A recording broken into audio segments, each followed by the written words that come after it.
아침 뉴스의 맥을 짚어드리는 시간 뉴스연구소, 오늘도 두 분의 연구위원 함께합니다. 경향신문의 박순봉 기자 그리고 김준일 시사평론가, 어서 오십시오. 안녕하세요. 첫 번째로 짚어볼 뉴스 당연히 사전투표 어제 그 상황들인데요. 박순봉 기자가 소개해 주시기 직전에 오늘 7시 기준 투표율 집계가 나왔습니다. 오늘 7시 기준 투표율 집계, 당연히 어제부터의 누적 투표율이죠. 20.41%. 20.41%. 그러니까 어제까지가 19.58%였는데 6시에 오늘 땡 문 열고 나서 1시간 동안 한 1%포인트 정도 또 올라간 거예요. 네. 예. 대단한 열기입니다. 네. 그리고 기본적으로 사전 투표율 자체는 계속 높아지고 있는 흐름이거든요. 네. 그리고 원래 대선 투표율이 또 높습니다. 그러다 보니까 두 가지가 겹쳐져 가지고 역대 최고 사전 투표율이 나왔고요. 예전이랑 비교를 해보면 지난번 대선 때가 17.57%였거든요. 네. 그러니까 그때보다 어제 기준으로 보면 2.01%포인트 높아졌습니다. 네.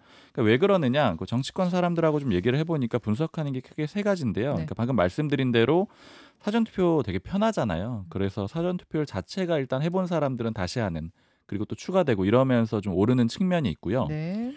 두 번째는 연휴가 껴 있잖아요. 그리고 이제 대선 당일도 또 연휴라고 치면 월요일에 휴가 내고 이러면은 사전 투표하고 놀러 갈 수 있는 상황이거든요. 토, 일, 월, 화 쫙 놀러 갈 분들이 지금 미리 또 투표하고 있는 게 아닌가? 네. 그리고 이번 대선 자체가 또 관심이 높은 게 아니냐, 이렇게 세 가지 정도 이유로 꼽힙니다. 예. 지역별 특징을 보면 사전 투표는 늘 그랬는데 호남 쪽 투표율이 높고 영남 쪽이 낮습니다. 한 2배 정도 차이가 나는데 사전 투표율 전국 1위가 전남이거든요. 네. 34.96%입니다. 어제 하루 만에요? 네. 와. 전체 평균보다도 압도적으로 높고요. 가장 낮은 곳이 대구였는데 13.42%거든요. 예. 그러면 거의 3배는 안 되지만 2배는 훌쩍 넘는 그런 수준으로 차이가 납니다. 이외에도 비슷해요. 그러니까 전북, 광주 이런 데는 30%가 넘고요. 경북, 부산 이런 데는 그 10% 중후반 정도 수치가 나옵니다. 왜 그럴까요? 크게 두 가지 꼽을 수 있는데 부정선거론이 영향을 준 것 같아요. 그러니까 보수 진영에서, 특히 강경보수 쪽에서 부정선거 믿는 사람들이 있고 그 주장 중에 사전투표가 더 조작이 쉽다 이런 식으로 주장들을 하거든요. 그렇죠. 그러니까 본투표하자 이런 영향들이 있어서 보수 지지층이 많은 영남 지역에서 투표율이 낮은 걸로 보이고요. 두 번째 이유는 비상계엄이 꼽히는데 비상계엄 심판론 때문에 호남 지역에서 투표율이 높은 거 아니냐, 이렇게 얘기들이 나오고 있습니다. 왜냐하면 5.18 이런 것들도 겪었고 또 그 진보 진영 지지세가 강한 지역이잖아요. 네. 그러니까 그러다 보니까 이쪽 투표율이 높은 걸로 해석이 됩니다. 주요 후보들 모두 사전 투표를 했거든요. 그러니까 이재명 후보는 신촌동 주민센터 가서 사전 투표를 했습니다. 그 신촌 대학들 몰려 있는 곳이잖아요. 네. 그러니까 대학생들이랑 같이 했고요. 여기서도 내란 종식을 구호로 내세웠습니다. 네. 김문수 후보는 인천 계양 가서 했는데 이재명 후보 지역구 가서 한 거예요. 근데 여기는 딸이랑 같이 가가지고 옷에는 가족 사랑꾼 이런 글자가 적혀있는 옷을 입었거든요. 그러니까 이재명 후보 아들 문제 부각하겠다 이런 취지로 보입니다. 네. 이준석 후보는 동탄, 자신의 지역구에 가서 했는데 동탄의 기적 다시 일어나겠다라고 했습니다. 네. 권영국 후보는 전남의 여수국가 산업단지 가서 투표했습니다. 그래요. 근데 이제 후보들 일제히 투표하고 사전 투표율도 굉장히 높고 이런 분위기에 어울리지 않게 잡음도 있었어요. 네, 또 선관위가 부실 관리를 했는데요. 아까 이재명 후보가 신촌 가가지고 사전 투표했다라고 말씀드렸잖아요. 네. 그 구체적인 곳이 구 신촌동 주민센터인데 여기 사람들이 많이 몰렸어요. 그러니까 몰릴 수밖에 없었겠죠. 근데 그러다 보니까 투표용지를 받은 사람 중에서 일부가 투표소 밖으로 나오는 그런 일이 벌어졌습니다. 그러니까 줄이 길어졌다는 거예요. 줄이 길어져서 투표소 밖으로 나오게 된 거죠. 예. 이 줄이 너무 기니까 일부 보도에서는 밥 먹고 와서 용지를 냈다 이런 사람들도 있는 거예요. 그러니까 이제 줄을 서서 기다리는데 용지를 미리 받은 거예요. 그 문 밖에 있는 사람들까지. 받고 나가서 줄을 서게 된 거죠. 줄이 길어지다 보니까. 투표함에 넣을 때. 그러니까 결국 문제는 뭐냐면 투표소 내에서 다 이루어져야 되는 거잖아요. 예. 그러니까 신분 확인하고 그렇죠. 신원 확인하고 그다음에 내코 나와야 되는데 신원 확인만 하고 그다음에 줄을 서면서 굉장히 길어지면서 밖으로까지 나갔는데 또 문제는 밖에 그러면 누가 관리를 했느냐, 아무도 없었습니다. 아하. 그러니까 이렇게 되면은 대리 투표에도 모르는 거예요. 왜냐하면 신원 확인이 끝나고 그러네요. 그 다음에 이제 투표소 용지 넣는 건 또 다른 과정이었던 거거든요. 그래서 뭐 비판을 많이 받았고요.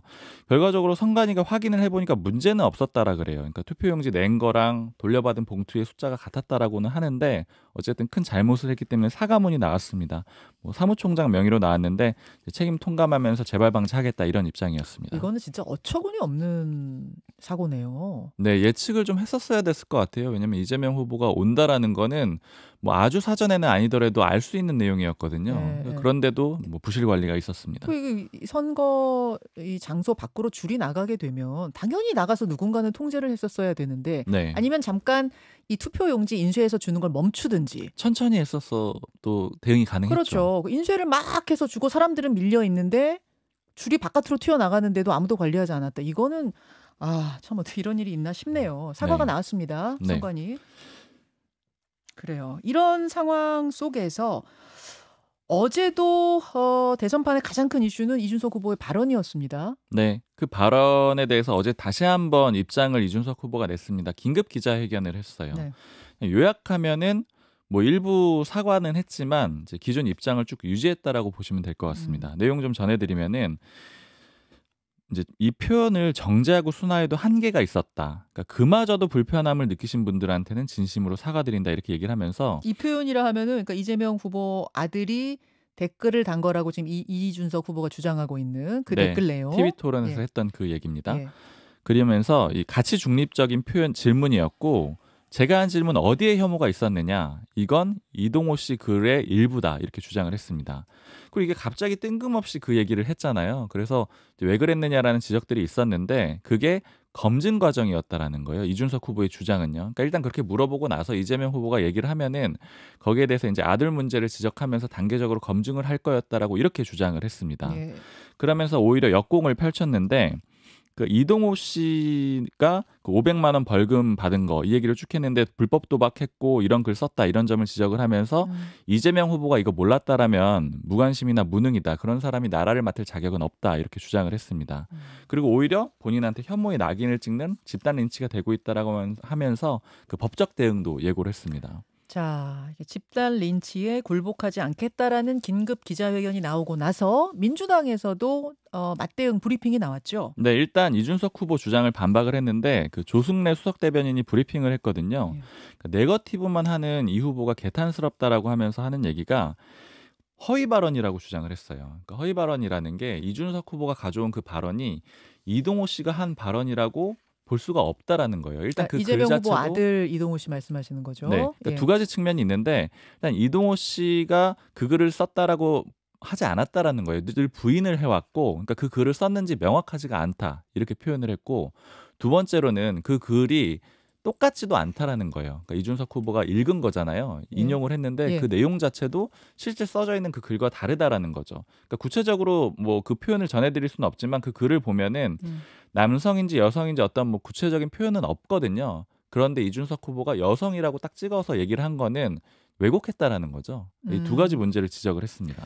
그 글을 쓴 적이 없다라고 했다는 것인데 그러면은 그 이동호 씨가 벌금형 500만 원을 확정받아서 벌금 낸 거 그 부분에 대해서는 어떻게 설명하고 있습니까? 거기에 대해서는 이미 사과를 했다라고 했습니다. 그러니까 벌금형 500만 원 받은 거는 맞는데 예.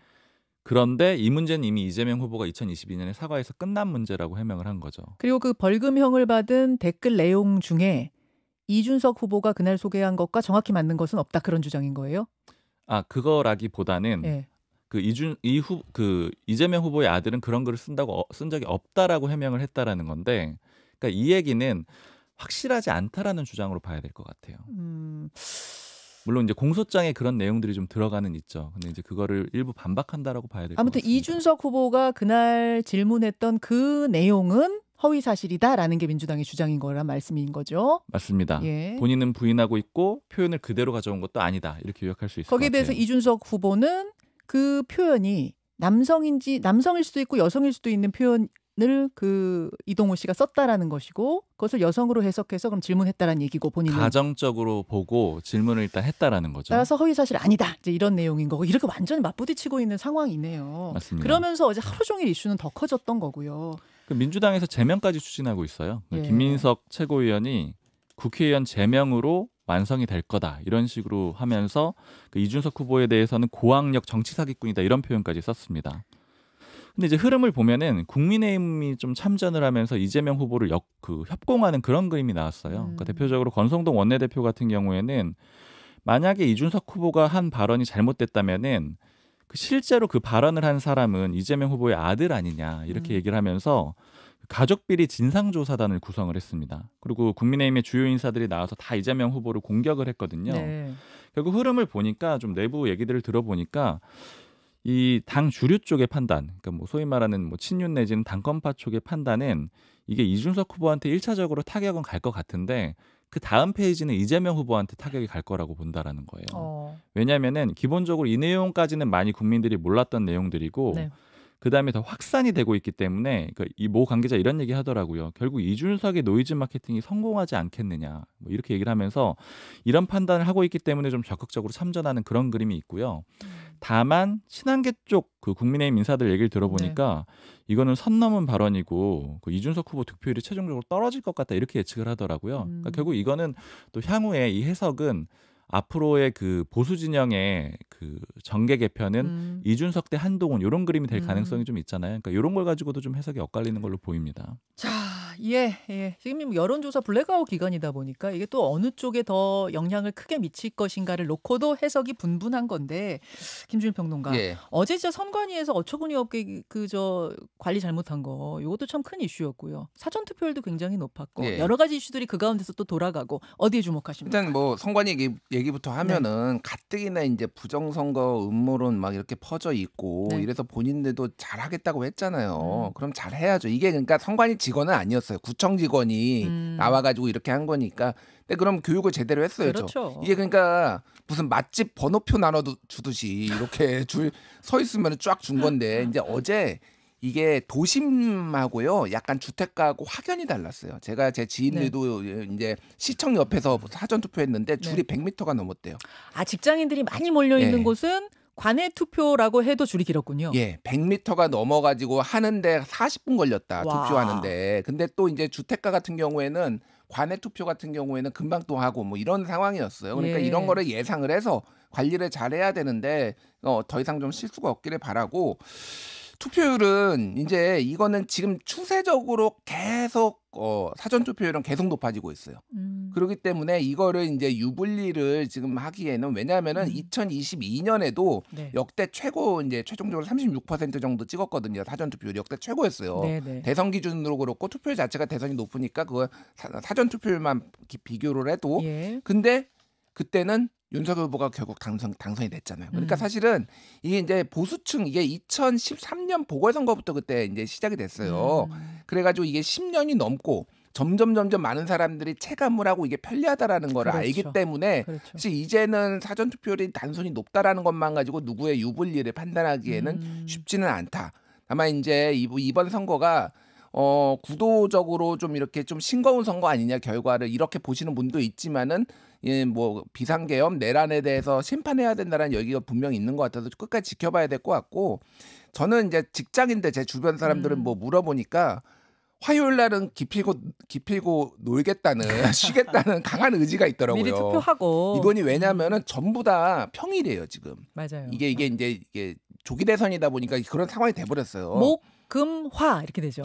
그러다 보니까 이제 쉬겠다. 그래서 월요일을 샌드위치로 해가지고 쉬겠다라는 분들이 꽤 있어서 요거는 좀 더 이제 어떻게 될지를 봐야 될 것 같습니다. 이준석 후보는 이제 소위 말해서 정면 돌파를 이제 선택을 했는데 이게 지금 이제 두 가지를 좀 봐야 될 것 같아요. 하나는 김문수 후보가 사라져 버렸어요. 이 이슈 속에서. 그러니까 뭐 언론 지면이나 뭐 이게 아예 그러네요. 이슈가. 그러니까 이게 일종의 이제 노이즈 마케팅 차원이 될 수도 있고 의도하지는 않았지만 결과적으로 보면은 정면 돌파를 선언을 하고 이거에 대해서 내가 이거는 뭐 평균적인 뭐라고 했죠? 정확하게 약간 그 이제 사과를 했지만은 많은 사람들이 사과를 받아들이지 않고 이걸 이제 공방으로 가고 있잖아요. 어쨌든 이런 상황을 보면은 노이즈 마케팅 이슈가 있기 때문에 이재명에 맞상대는 나다. 라는 거를 강력하게 각인시키는 효과가 있다라는 거예요. 그래서 이게 이제 분명히 중도층에서는 상당히 그러니까 이준석의 강력한 지지층이 아니면 빠질 텐데 이게 이준석 후보가 역대 다른 사무부하고 좀 다른 부분이 있다라면은 예를 들면은 역대 사무부가 굉장히 많았잖아요. 예전에 안철수 후보도 있고 뭐 옛날로 거슬러 올라가면 문국현 후보 뭐 등등해서 굉장히 많았잖아요. 제3 후보요. 제3 후보. 예. 코어가 그들보다 훨씬 단단하다라는 거예요. 그러니까 죽어도 이준석을 지지하겠다. 원래 제3 후보 같은 경우에는 중도층이 좀 더 많이 지지를 하다 보니까 이게 조금 더 이렇게 좀 이슈에 민감해가지고 이탈하는 사람도 많고 막 이랬다면 그리고 막판에 사표 방지 심리 그렇죠. 때문에 쫙 빠지는 경우가 있는데 예. 이준석 후보는 상대적으로 2030 남성이라는 코어가 단단하고 그들과 또 비슷한 정서를 이런 것들을 공유하고 있고 하기 때문에 오히려 노이즈 마케팅. 그러니까 제가 뭐 개혁신당 쪽에서도 들은 얘기는 고민을 많이 했다는 이거를 어떻게 대응해야 할지에 대해서. 근데 이렇게 강경하게 나가는 거는 결국은 그게 도움이 된다라고 이제 판단한 것 같아서 결과는 이제 뚜껑을 열어봐야 될 것 같은 그런 네. 상황인 것 같아요. 각 네. 캠프에서 뭐라고 보고 있는지를 한번 제가 쭉 돌이켜 보니까 민주당의 이제 우상호 선대위원장은 이준석 후보의 자살골이다 이렇게 표현을 했고 개혁신당의 천하람 선대위원장은 민주당의 집단 린치가 결국은 역풍받을 거다 이렇게 얘기를 했고 국민의힘 김문수 후보 캠프 김재원 비서실장은 중간에 있는 거잖아요. 김문수 후보가. 그러면서 오히려 김문수 후보가 최대 수혜자 득을 볼 것이다. 또 이렇게 각각 자신들이 유리하다. 이렇게 지금 평가를 하고 있는 가운데 사전투표는 진행이 되고 있습니다. 자, 이 이야기는 오늘 뭐 2부에 뉴스게임 있으니까요. 거기서 좀 더 나눠보기로 하고 다음 이슈 넘어가죠. 트럼프 제동관 법원. 미국 얘기입니다. 네. 미 연방국제통상법원이 그 트럼프 대통령이 내놓은 상호관세 있잖아요. 예. 이거를 우리 시간으로 어제 발효 차단을 했습니다. 그러니까 일단 중단하라는 거예요. 그런데 일단 이거부터 전해드려야 되는 게 하루 만에 그 항소법원에서 다시 일시 복원을 또 시켰습니다. 이게 무슨 얘기냐면은 미국 법원에서 1차적으로 이 상호관세 발효를 차단하겠다라고 했는데 그 다음에 항소를 했거든요. 항소를 예정을 했고 판결 효력 정지해달라고 트럼프 대통령 측에서 했거든요. 근데 이걸 또 받아들인 겁니다. 그래서 하루 만에 일단 복원은 된 상황입니다. 근데 일단 법원 판단, 그 국제통상법원 판단 먼저 전해드려야 되는데, 예. 그러니까 왜 중단을 시켰느냐, 왜 제동을 걸었느냐. 이 법원의 판단 이유는 크게 두 가지로 봐야 되는데, 첫 번째는 트럼프 대통령이 이렇게 관세를 부과하면서 근거로 삼은 게 국제비상경제권한법이거든요. 그냥 쉽게 얘기하면은 미국의 지속적인 무역 적자가 비상 상황이라고 본 거예요. 국가 비상 사태다. 그래서 이런 관세를 부과했는데 법원이 봤을 때는 이거 그런 거 아니다. 그냥 만성적으로 적자가 난 거다. 이렇게 본 겁니다. 그리고 두 번째로 또 법원이 판단한 거는 원래 이 관세 부과는 미국에서는 국회, 의회의 권한이 있는 거거든요. 네. 그래서 대통령한테 위임을 할 수 있지만 이렇게 무제한적으로 위임할 수는 없는 거다. 그러니까 무제한적으로 이렇게 사용할 수는 없는 거다라고 지적을 하면서 제동을 걸었습니다. 근데 지금 1차적으로는 우리나라로 치면 쉽게 얘기하면 그냥 가처분이 인용된 그런 상황이거든요. 그래서 이제 앞으로의 상황을 봐야 돼가지고 그 최종적으로 어떻게 될지는 결국에는 연방 대법원까지 가야지 결정이 됩니다. 트럼프 측의 반응이 굉장히 강했는데 백악관 반응이 이런 게 나왔어요. 고삐 풀린 사법 쿠데타다. 선출되지 않은 판사들이 비상사태 대응 방식을 결정할 수 없다. 이런 얘기들을 했습니다. 대통령하고 사법부가 부딪혔네요. 네. 미국은 지금. 자, 김준일 평론가. 예. 예. 어떻게 보셨어요? 그러니까 이게 왜 법원이 왜 이 얘기를 했느냐. 그러니까 이게 일종의 이제 긴급 조치 같은 그런 거예요. 그러니까 경제 긴급 조치 같은. 예, 그런 거죠. 그러니까 이게 상당히 이제 미국 경제에 타격을 줄 경우에 대통령이 할 수 있다라는 건데 그러면 이게 관세를 높이면은 그게 해결되느냐는 거예요. 법원이 보기에는 이 조치 자체가 그러니까 그렇게 긴급하고 예를 들면 이런 예를 들었어요. 마약 밀배를 하는데 이거를 심각하다고 볼 수 있는데 그럼 관세 마약 뭐 관련된 것들 관세를 높이면은 마약이 없어지냐? 법원은 이제 이렇게 본 거죠. 그래서 결과적으로 보면은 이제 맘대로 법을 해석해 가지고 막 쓰는 거를 이제 제동을 걸었다라고 보면 될 것 같은데 근데 문제는 트럼프 이제 대통령이 이거 말고도 법이 이제 여러 개가 있어요. 그러니까 쓸 수 있는 게 예를 들면은 뭐 IEEPA 대신에 무역법 122조, 301조, 무역확장법 232조 이런 거를 이용해서 또 계속 할 수 있다라는 거 하나. 두 번째는 이게 지금 국가별로 일률적으로 그러니까 다르게 이렇게 매긴 거를 이제 아예 품목 관세에 좀 더 집중할 수가 있어요. 이를테면 자동차 25% 이런 식으로 지금 막 다 매겨놨잖아요. 예. 그러면 한국은 더 까다롭다 그게. 그게 더 특히 이제 트럼프가 매긴 품목 관세가 상당수가 한국한테 지금 직접적인 타격을 준다라는 거예요. 맞아요. 한국은행이 내놓은 미국 관세 정책 품목별 수출 영향 보고서를 보면은 지금 가장 큰 타격을 입게 될 국내 산업이 자동차 산업이다 이런 것도 나와요. 그러니까 이거는 그럼 어떻게 할 것인가. 우리나라가 좀 복잡해지고 불확실성 속에 더 놓였다 지금 이 관세 정책들 이 법원의 판결 때문에 그런 얘기들이 나오고 있습니다. 그래요. 미국 상황 주시를 해야 되겠고 세 번째 이슈는 어제 큰 사고가 있었습니다. 네, 해군 초계기가 추락을 했습니다. 어제 오후 1시 43분쯤이었고요. 경북 포항기지에서 이륙해가지고 6분쯤 뒤에 인근 야산에 추락을 했습니다. 4명이 타고 있었거든요. 소령 1명, 그다음에 대위 1명, 부사관 2명이 타고 있었는데 모두 사망한 채로 발견이 됐습니다.